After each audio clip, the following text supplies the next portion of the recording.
มาเงียบๆแต่ก็ให้กินเหมือนเดิมนะเงี้ยวเงี้ยวเงี้ยวเงี้ยวอร่อยมากเลยอันนี้ผสมกับข้าวผัดเด้อเนี่ยจากเพิ่นจะกินหมดอยู่บ่ผสมกับข้าวผัดนะกินก๊อบแก๊บก๊อบแก๊บก๊อบแก๊บอยู่เอาแซ่บคือเก่าละ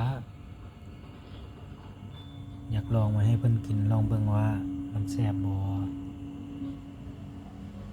ระแวงคือเก่า